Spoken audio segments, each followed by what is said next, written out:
Ladies and gentlemen, Robert Spencer. I'm very glad to be here today to be able to, for probably the first time ever, bring you some good news. And that is that Hillary Clinton is running for President of the United States.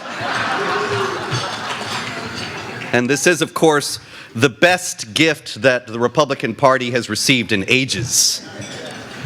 But there is, of course, in a very serious way, the possibility that we have to entertain that she could really be the next president. And it is with that in mind that I think that it is important to recall today some of the aspects of her record that are very little discussed. We all know about Benghazi. We all know that the Obama administration now was apprised that it was an al-Qaeda attack from the beginning, and that they refused and ignored repeated calls for help and left the ambassador Chris Stevens and his colleagues to be killed. We know all that, but there's more. We know that the Obama administration immediately blamed a video about Muhammad, and that video then became the touchstone for riots and killings around the Islamic world, with innocent people being killed because of this video. What is less known is that that video itself had 17 views on YouTube at the time when the Obama administration attributed the attacks in Benghazi to it. And that nobody, in other words, had heard of it. Nobody knew that this video existed. Not only that, there are millions of things on YouTube, and many, many hundreds of thousands, I would guess, videos attacking various aspects of Islam, the Quran, Muhammad, many of which have many, many thousands and even millions of views. So what is it that happened that the Obama administration, and in particular the Secretary of State Hillary Clinton, fastened on this one video in order to attribute the attack on Chris Stevens and his colleagues to it? What it was, I think, the culmination of a years-long effort by Hillary Clinton and the Obama administration in general to acquiesce to a concerted campaign to curtail the freedom of speech. This is what I mean. The Organization of Islamic Cooperation is 57 Muslim governments around the world, 56 nations, and the Palestinian Authority. Since the collapse of the Soviet bloc, it is the largest voting bloc at the United Nations.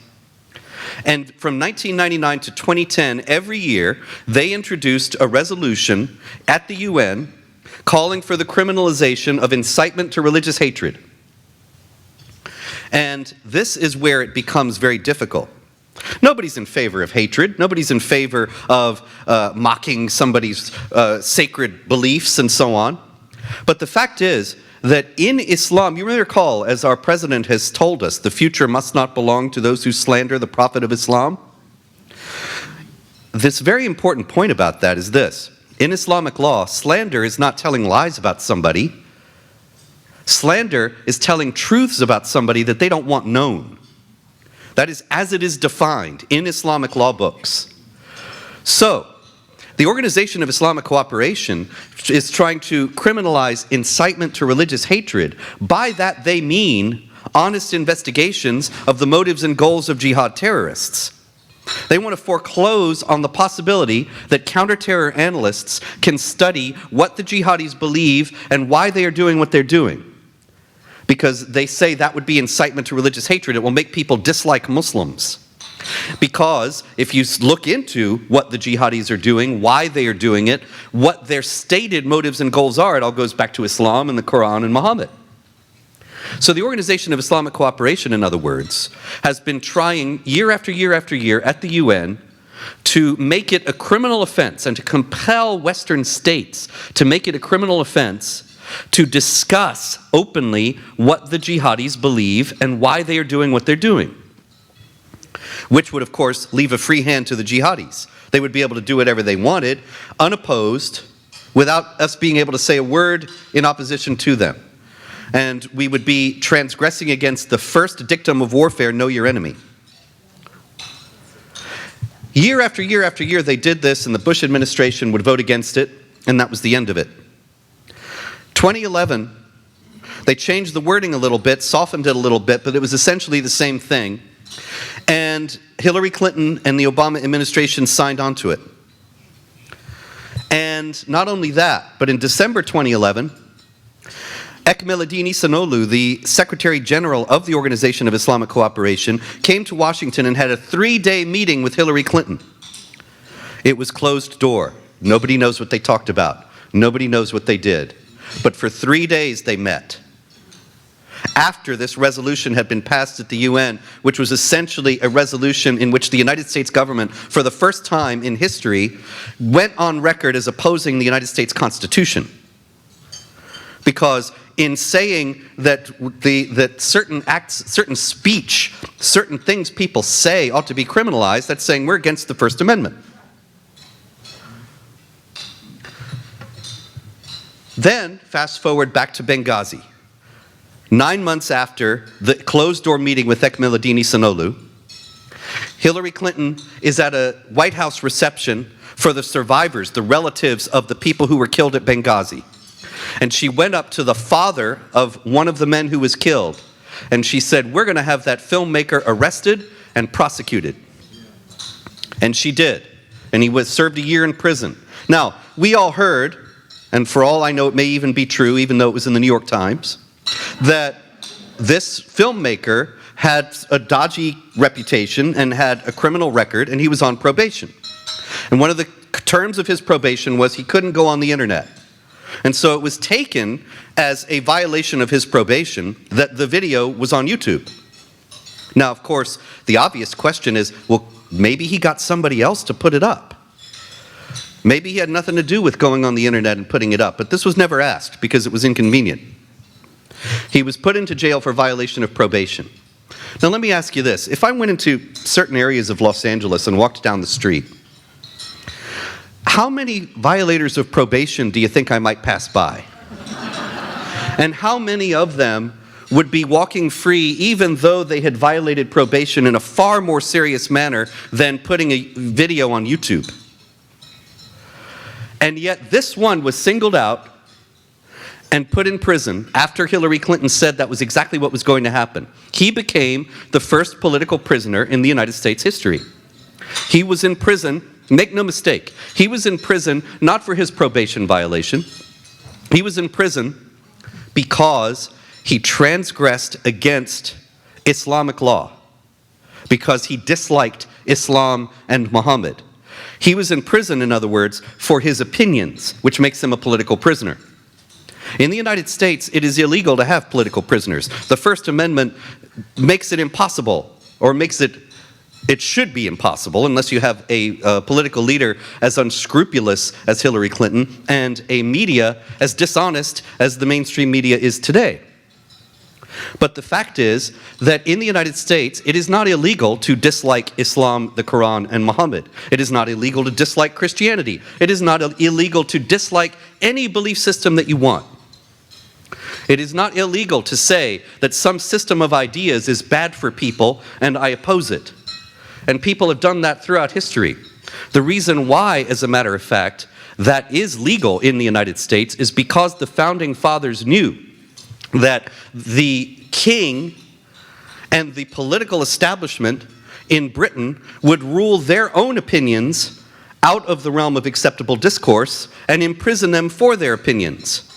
And that the freedom of speech was therefore the foundation of a free society that had to be among the first in the Bill of Rights because it was the cornerstone of all our other freedoms. Now, Hillary Clinton had the filmmaker arrested and prosecuted. It's not illegal in American law to have opinions that are unacceptable to the political elites, but it is illegal in Islamic law, as the Organization of Islamic Cooperation has been pursuing all these years. It is illegal in Islamic law for non-Muslims to criticize Islam, to denigrate Muhammad, to say that the Quran is a farrago. Any of these things are outside the bounds of what is acceptable and are indeed death penalty offenses. So you could at least, I suppose, praise Hillary for her moderation and that she didn't have the filmmaker killed. But the fact is that in imprisoning him and in saying that she was going to do so as a direct result of his producing a video that was critical of Muhammad, she was adhering to Islamic law regarding blasphemy, adhering to the program of the Organization of Islamic Cooperation, which she had already had the U.S. sign on to at the UN, and which she obviously endorsed in these closed-door meetings with the Secretary General of the Organization of Islamic Cooperation. So what we have in Hillary Clinton as a candidate for President of the United States is an extension of Barack Obama's statement, which I think has to be emblazoned on, it ought to be emblazoned on every bumper sticker in every Republican candidacy in every state in the Union. The future must not belong to those who slander the Prophet of Islam. As a matter of fact, the future must belong to those who slander the Prophet of Islam. It must belong...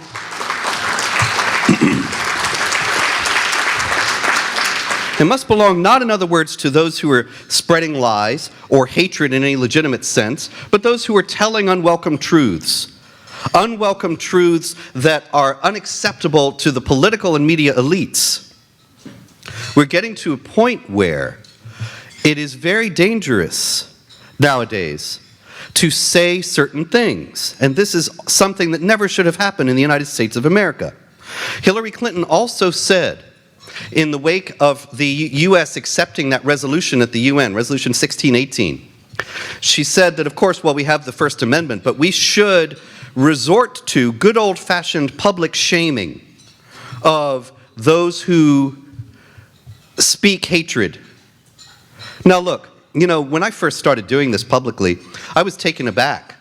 I mean, I was talking about the motives and goals of the terrorists, and then Council on American Islamic Relations or these other groups would say, you're spreading hatred. And it's only now, years later, that I realized that this was a very clever tactic because it coincides perfectly with this. They've been saying that I spread hatred for years. They got the British government to believe it. And they tar anybody and everybody who speaks honestly about the jihad threat with the same label. And the thing is that then when you have these pushes to criminalize hate speech, then you see where this is going. And it suits exactly the same agenda of the Organization of Islamic Cooperation, which would leave us mute and defenseless in the face of the advancing jihad. And so, Hillary Clinton and Barack Obama are demonstrably enemies of the First Amendment and the Constitution of the United States. And the thing is that I think people don't realize the gravity of this. That I have said this to people before.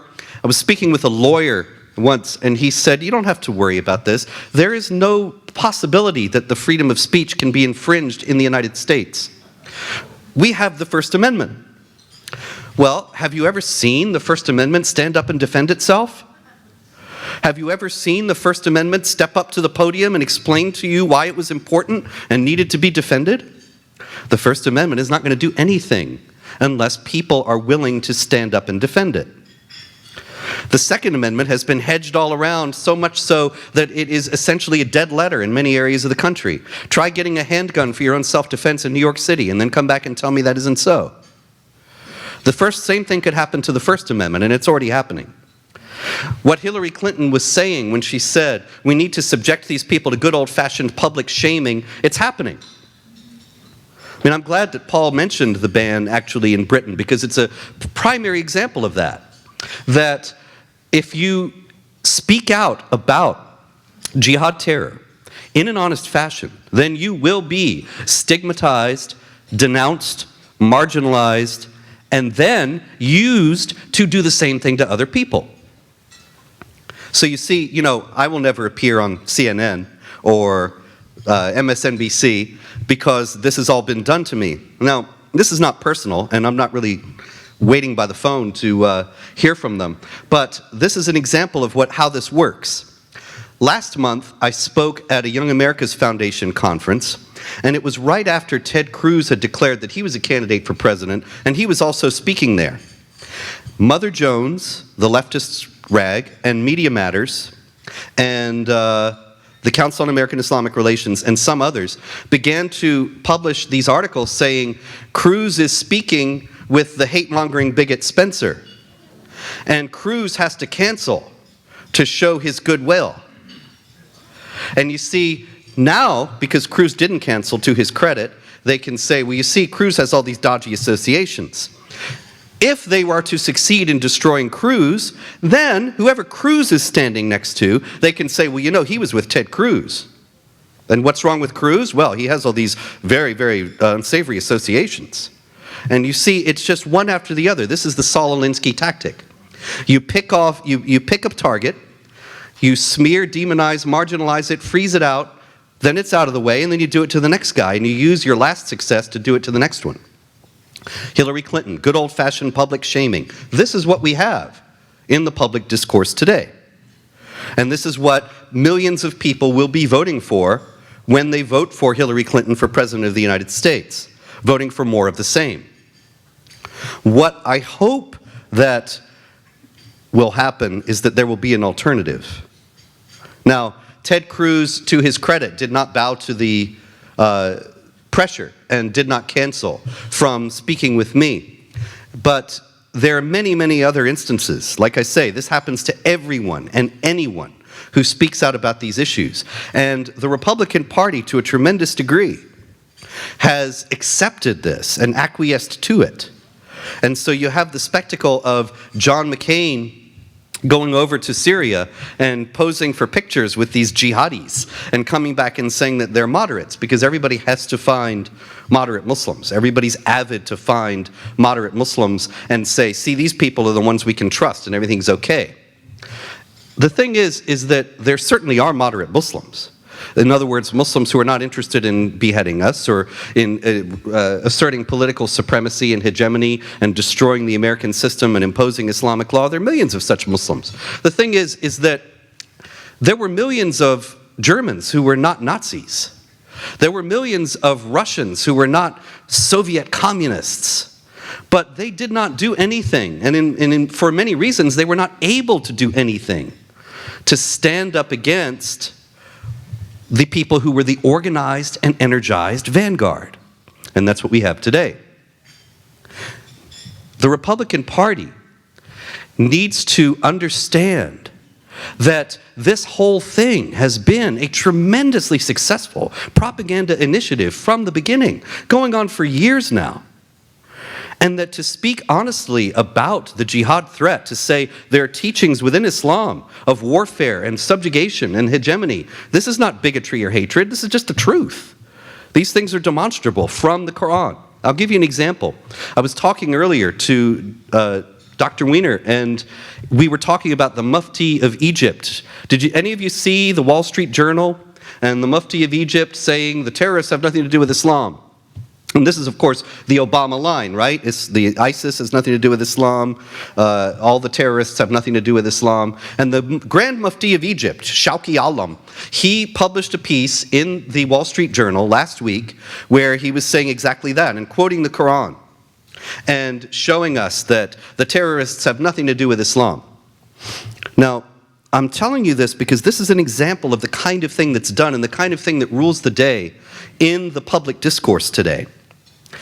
The Mufti of Egypt, in his piece, he quoted chapter 5, verse 32 of the Quran, which is every president and every prime minister and every Western leader's favorite verse of the Quran. And it says, "He who saves a life shall be as if he had given life to all mankind, and he who slays a soul shall be as if he had slain all mankind." But I only read part of it. It sounds nice, doesn't it?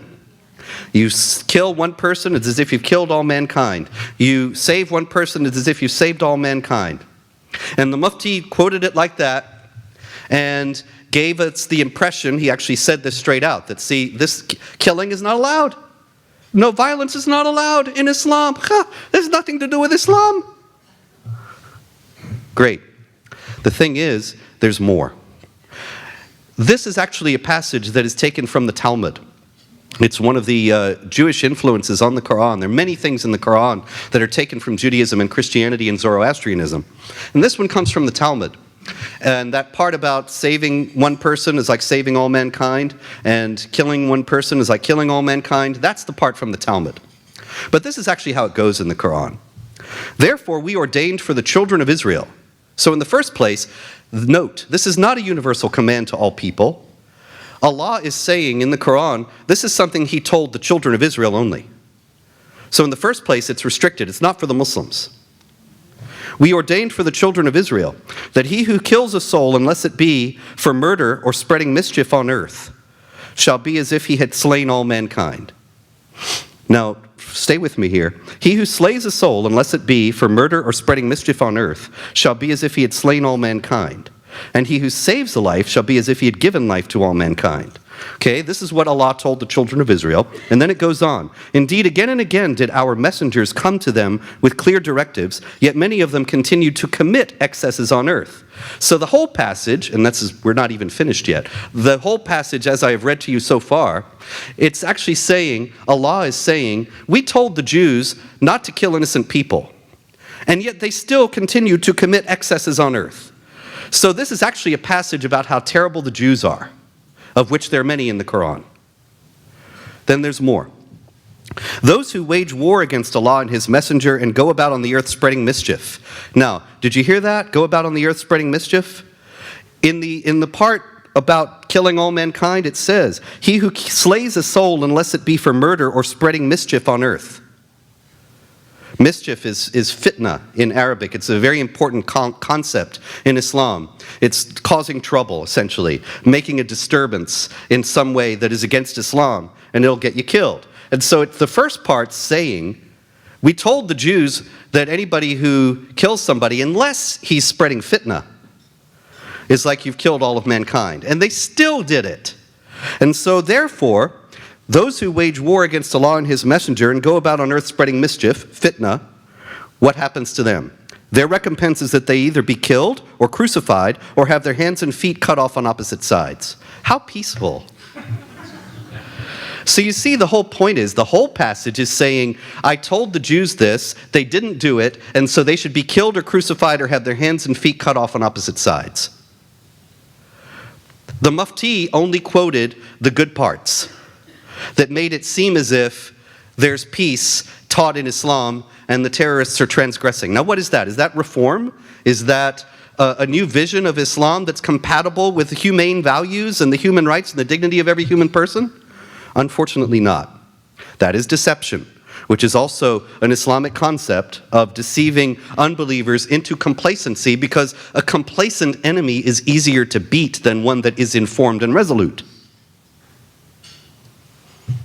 When Barack Obama says the Islamic State is not Islamic, and Hillary Clinton arrests and prosecutes somebody for criticizing Islam, and they are doing this in cooperation with an organized group, a multinational group, a Muslim group that is determined to destroy the freedom of speech in the United States. And when these patently deceptive presentations are it's not just the Mufti, practically every day I see another article coming down. You can be sure CNN, NBC, MSNBC, all of them, whenever they have a piece about is Islam responsible for terrorism, you can be sure the answer is no. Does Islam teach anything that's violent? Oh, no, no, no. When we see all these things, they are all in service, all going in one direction. And that one direction is to make it impossible. It's either too much of a stigma that people don't want to bear, they're afraid to be called bigots and racists and hate mongers and not get invited to the good parties and excoriated everywhere and banned from Britain. Or it will be an absolute criminal offense to say these things, which is what the OIC ultimately wants. And we're already on the way. With hate crimes, we already have hate crimes now in the United States. What's the difference between a crime and a hate crime? Well, if I come up and knock you down and take your money, that's a crime. But if I come and knock you down and take your money and call you a dirty Californian, that's a hate crime, because I hate Californians. So in other words, the difference between a crime and a hate crime is speech. And so we already have hate speech in the United States. And when the OIC and CARE and all these groups in the United States are saying that it is an act of hate to speak honestly about the Islamic Jihad agenda, that's very insidious. It is ultimately an attempt to make it impossible for us to resist jihad terror. And it works. It works very well. There was a few years back, there was a plot at Fort Dix. There were a group of Muslims, and they were incidentally Albanians, so they were white guys. This is important for the story. Stay with me. They were going to go into Fort Dix and shoot as many American soldiers as possible before they themselves were killed, and then they get the 72 virgins. Their plot was foiled. And their plot was foiled by a young man named Brian Morgenstern who worked in a video store near Fort Dix. And as it happened, these jihadis, they loved blood and gore. They loved death, as the jihadis often boast about doing. They loved death and destruction. And so they liked to watch beheading videos and things blowing up and such, but they had them on VHS tapes. So they took them to the video store and they said to this kid, Brian, they said, "Can you please transfer these to DVD?" And he said, okay. And he's doing his job. And he's seeing it all go by, and he starts to get alarmed. And so he went to his manager, and he said, "Dude, I'm seeing some really weird stuff on these videos. It's like freaking me out. Should I go to the police, or would that be racist?" Now remember, he had seen the guys. They'd come into the store, and he saw that they were white guys, Albanians. But he still got it internalized. It's part of his thinking. He knows it. He grew up with it. He breathed it in. That it's racist to resist jihad terror. It's racist to try to stop somebody from killing people in the name of Allah. Now, luckily, he decided to be racist. And he went to the police, and the plot was foiled, and those guys are in jail now. And so we can thank him for that. But the fact that it was a close call, I think, is very telling about where we are as a society. And it's a testimony to the extraordinary success of this ongoing concerted campaign to make it impossible to speak about these issues in any honest fashion. And of course, the stakes couldn't be higher. It's a matter of life and death. Just yesterday, the Islamic State issued new videos boasting about how they were going to be striking in the United States. It would be bigger than 9/11. And, I think that we should pay careful attention to that and take that seriously. There was recently a young man, Rahil Mahrous Ubaida. His real name is Christopher Lee Cornell. And he became a Muslim and insists now on being called Rahil Mahrous Ubaida. And you can see why he would want to. And anyway, he was arrested recently for his involvement in a jihad plot. And he said, he was in Columbus, Ohio, and he said, "We're in Ohio, we're in every state, and we're far more organized than you think." Now, maybe it was an empty boast, but the fact is we see young Muslims all around the world going to join the Islamic State. We never saw this before with Al-Qaeda, with Boko Haram, with Ash-Shabaab, with any of the other jihad groups. We never saw it. 25,000 Muslims now from around the world have joined the Islamic State, either in Iraq or Syria or in Libya. The Islamic State has gained the allegiance of jihadis in the Philippines, in Nigeria, in Afghanistan, elsewhere in Sinai, all over the world, because they claim to reconstitute the caliphate, which is, in Islamic theology, the sole government to which any Muslim really owes obedience. And this claim obviously resonates. It resonates with young Muslims in Ohio, like Rahil Mahrous Ubaida. Chris. It resonates with all the thousands of Muslims who've gone to join the Islamic State and the many more who want to. It resonates with the Muslims we see practically every day. If you read Jihad Watch, jihadwatch.org on your website, on the web. If you read these things, you will see. Every day, practically, we see another Muslim arrested for another jihad plot, pledging allegiance to the Islamic State. All over the place. It's clearly resonating, the Islamic State's message, with young Muslims around the world. At a time when all of the Western elites, all of the Western intelligentsia, all the media are saying it has nothing to do with Islam. This is a dangerous and suicidal path. And we have to stand up now and say enough.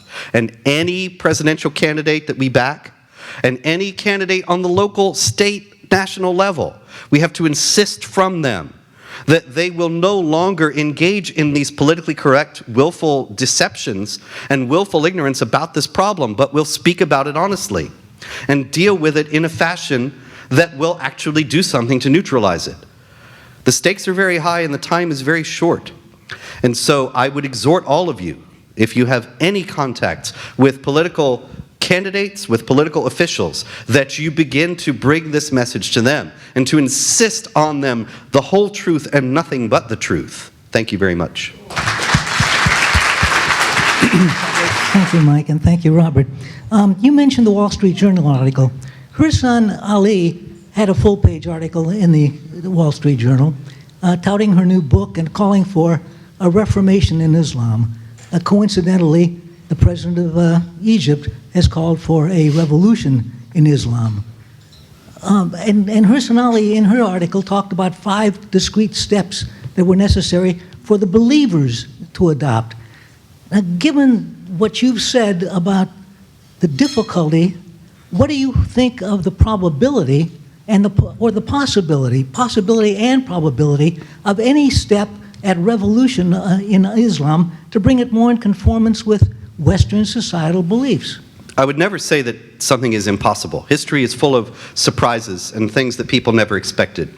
And it may be that the pressure upon Islam, did you see Rocky II? You remember the rematch, where they both fall to the ground, and then they're both being counted out, and the one who's going to win is the one who can get up in time? That's kind of like the situation that we're in now. The Western world is in desperate straits, but so is the Islamic world. And it may be that the pressures upon the Islamic world will be so great that reform will become something that's a viable possibility. But at this point, it is not. And with all respect to Hirsi Ali, whom I admire greatly, and to As-Sisi, the president of Egypt, the possibilities of these things that Hirsi Ali enumerated being implemented are exactly zero.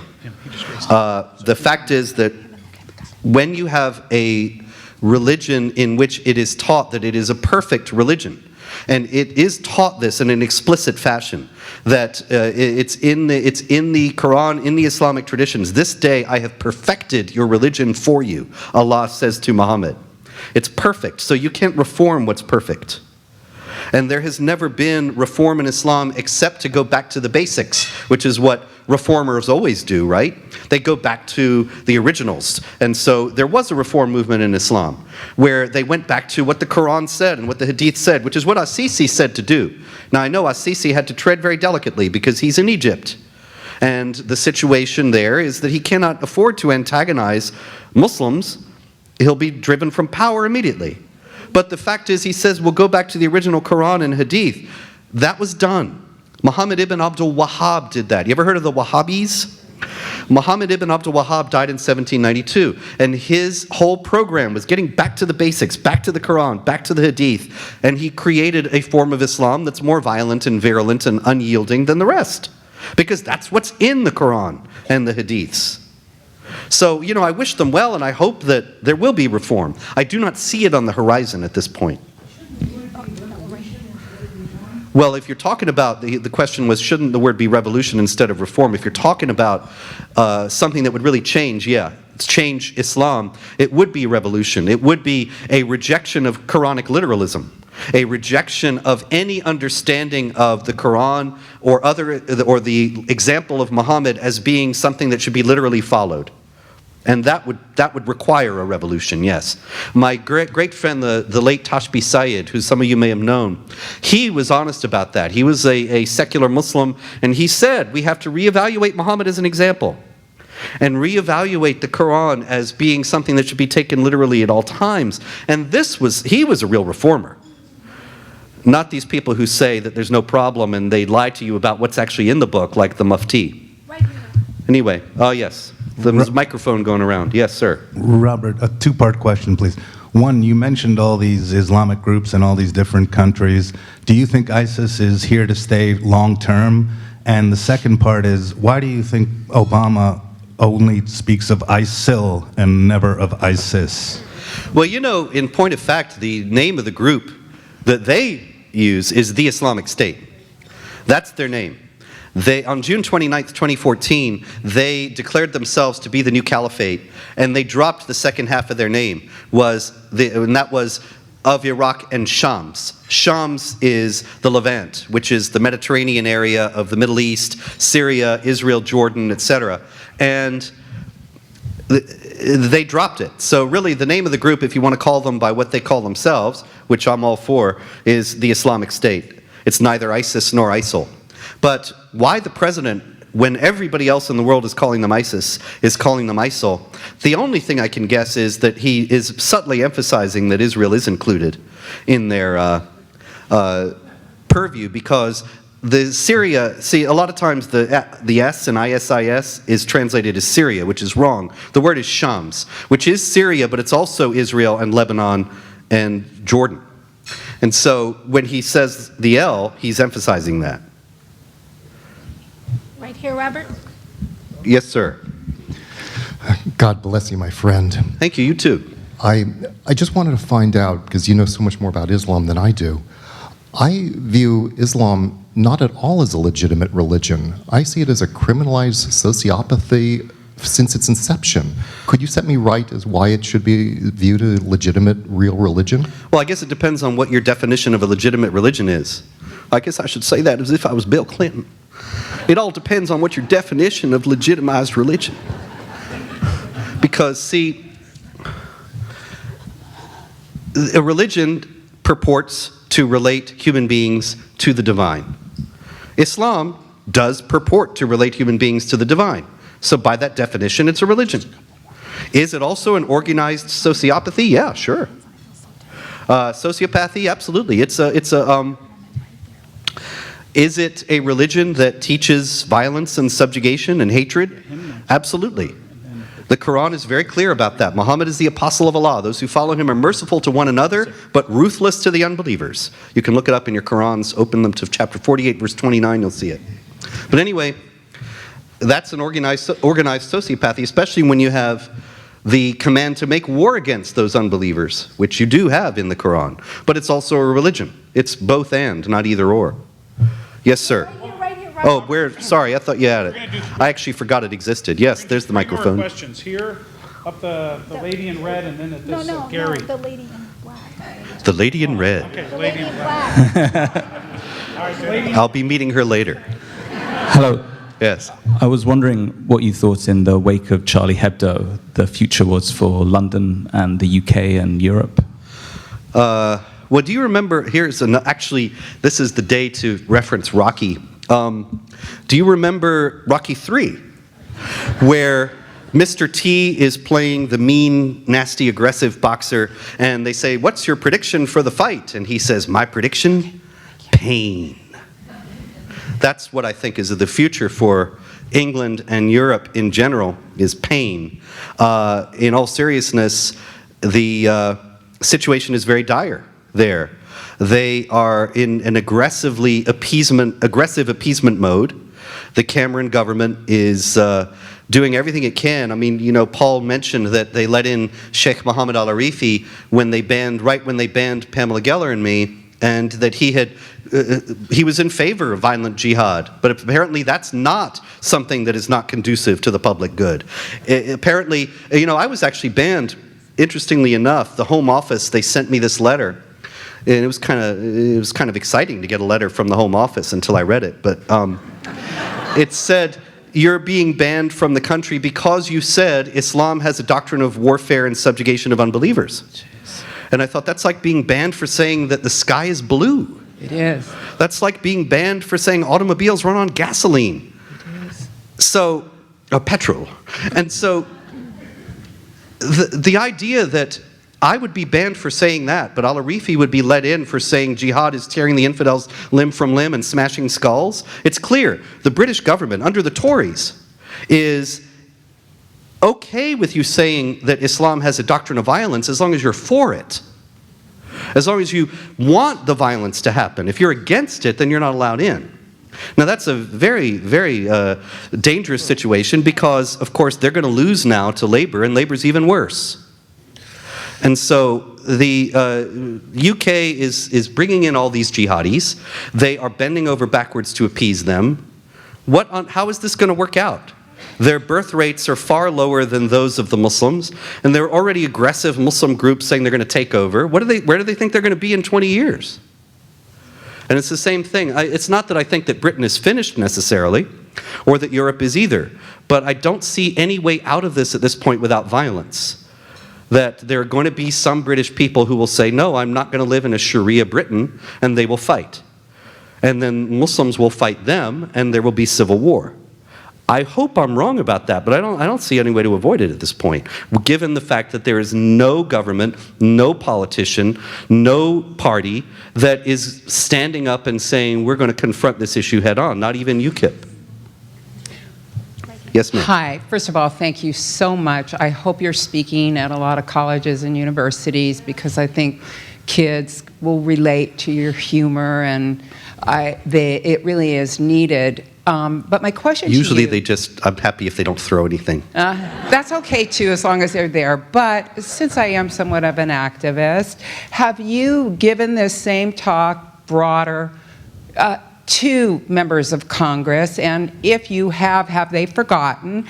And should you do it again, perhaps, and really... I'll speak to members of Congress anytime they call me, but here again, I ain't waiting by the phone. I have never given this talk to members of Congress. Actually, I've never spoken to members of Congress. So is that something that could be sponsored, perhaps? If anybody wanted to do it, but see, this is what happens, see.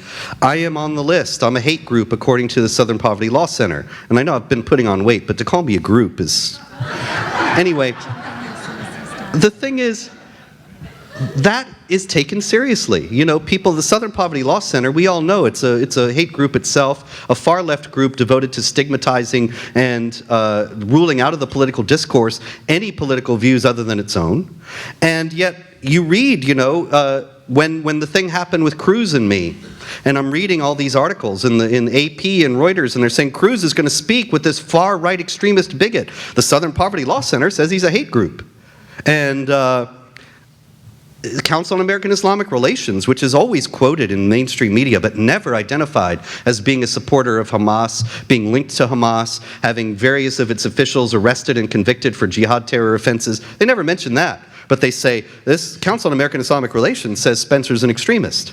Well, I think the Hamas group is an extremist, but the fact is that they own the mainstream. And so, see, a congressman is not going to meet me publicly, because then CARE will make a fuss, and Media Matters will make a fuss, and it'll be this blot on the congressman's record. And this is why they do what they do, see?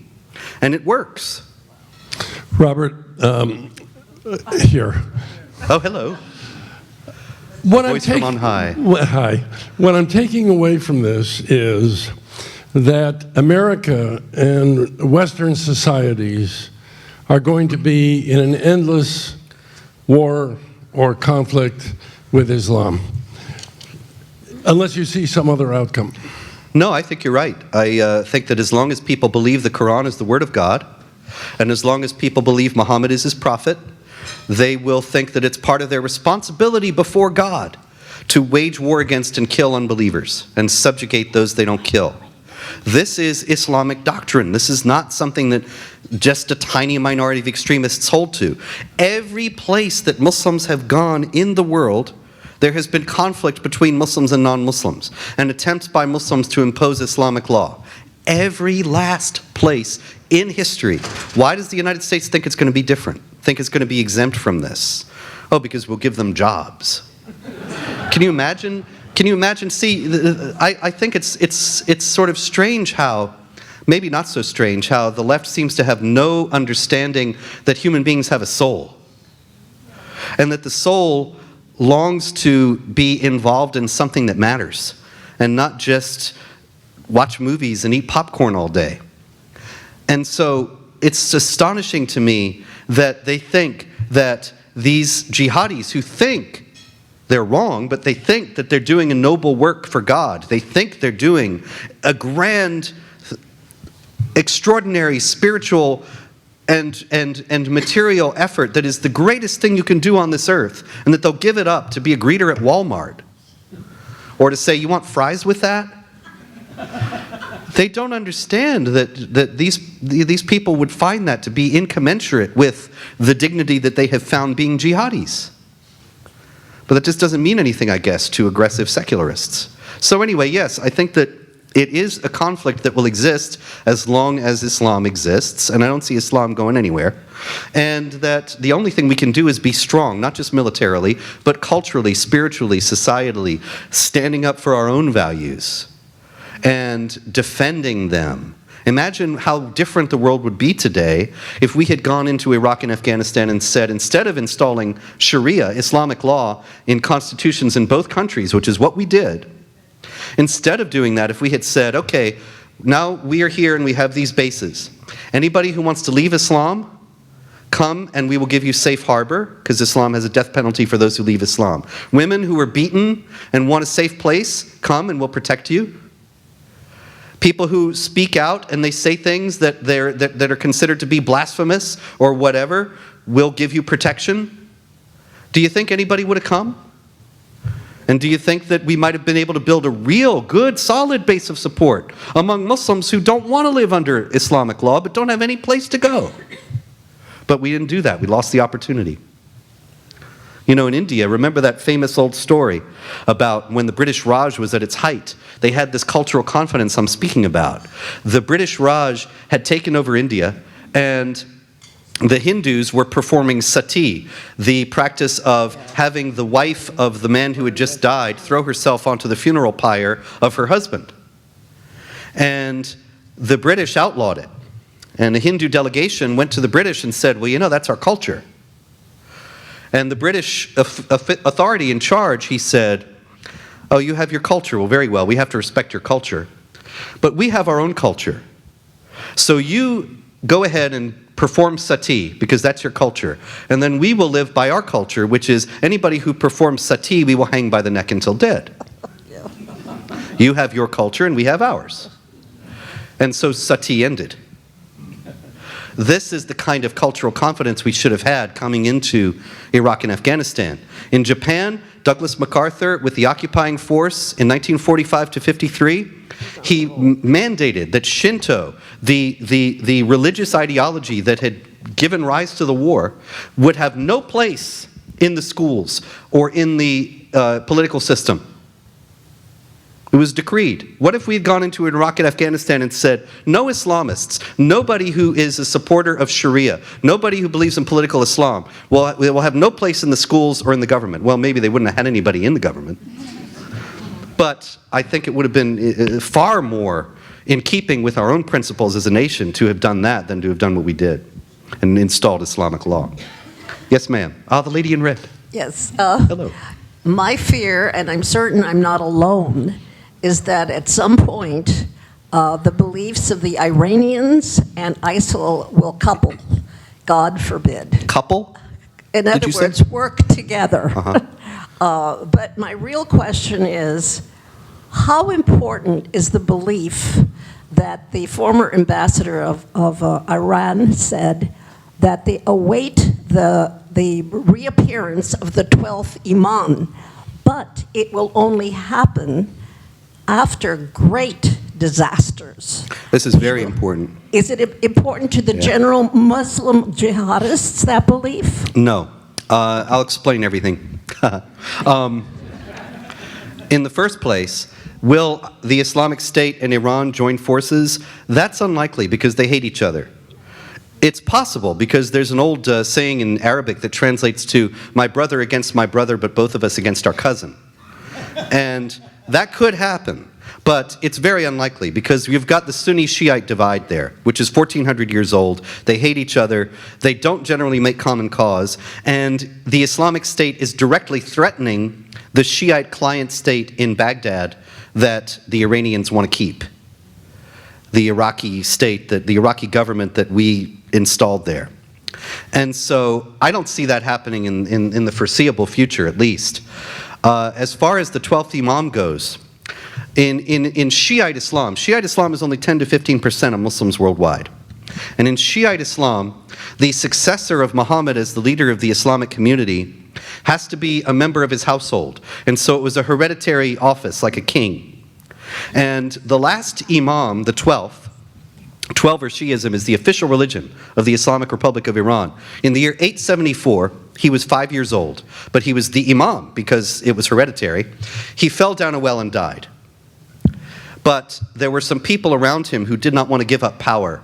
And so they started to claim, and they succeeded, that he was actually still alive and he had gone into occultation, into hiding, and that he was giving them messages. And he's still down there in the well. Mahmoud Ahmadinejad actually had a superhighway built between the well and Qom and Tehran so that he could go talk to the 12th Imam in the well, and that when the 12th Imam comes out, he can get right to Tehran and they can get down to business.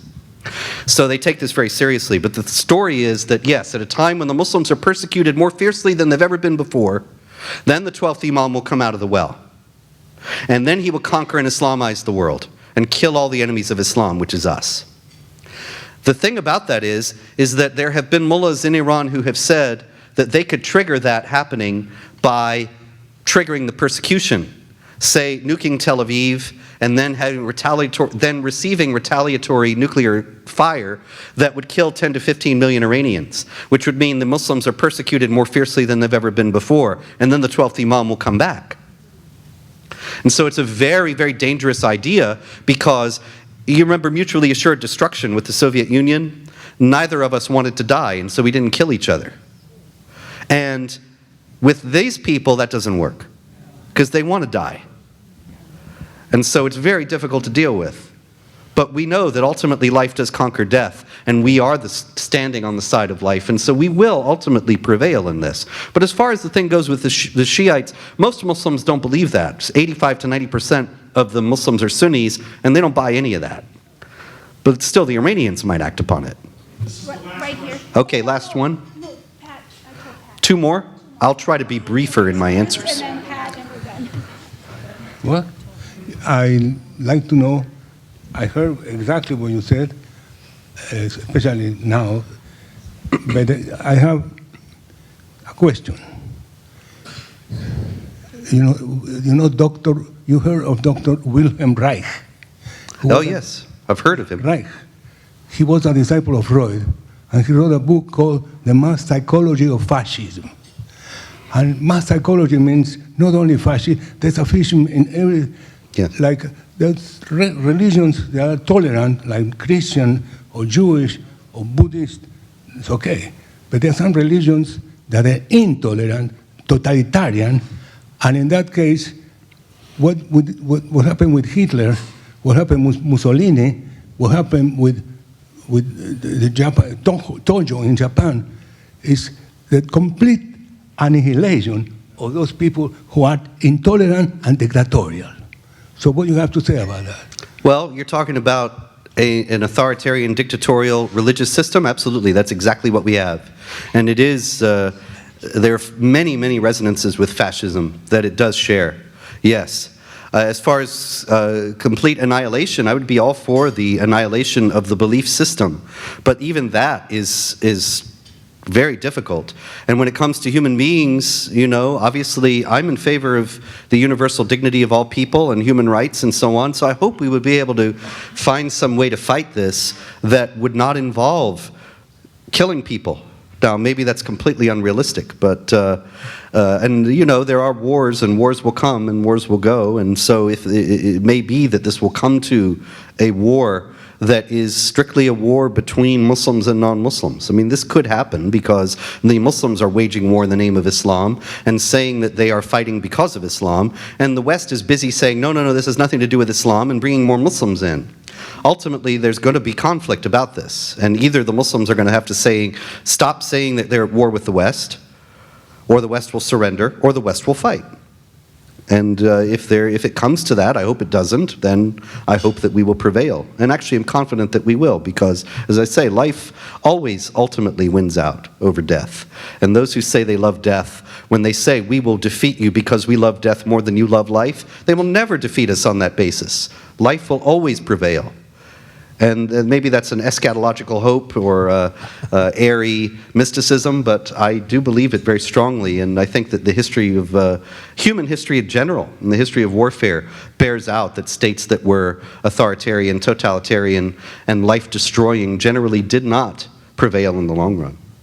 Last question. Last question, Mr. Boone, thank you for being here. Thank you. Just a quick positive remark about what you just said, and then a question, and that is that light is greater than darkness. Darkness cannot exist with light.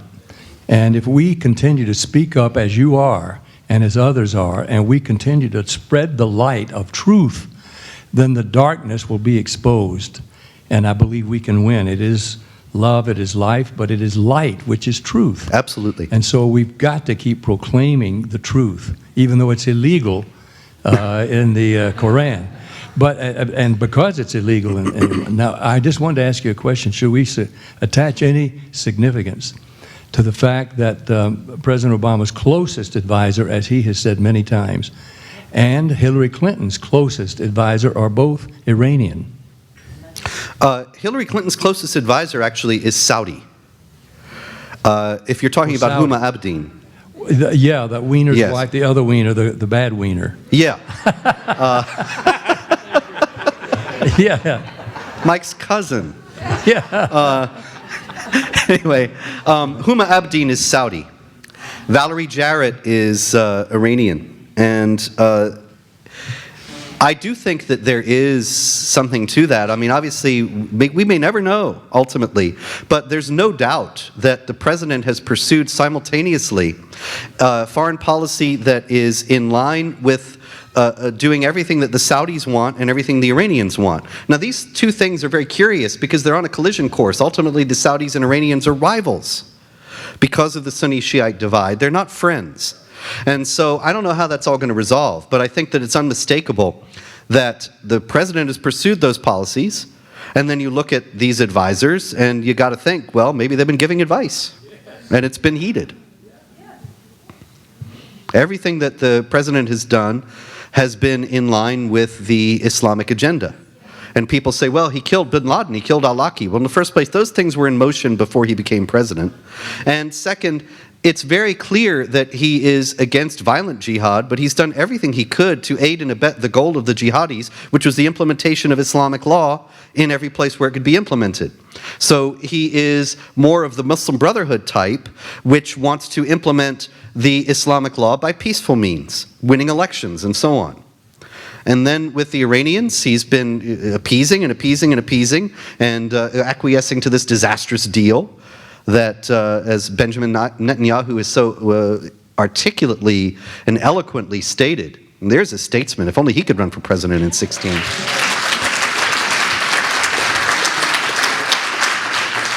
And so in other words, I think the record is very clear.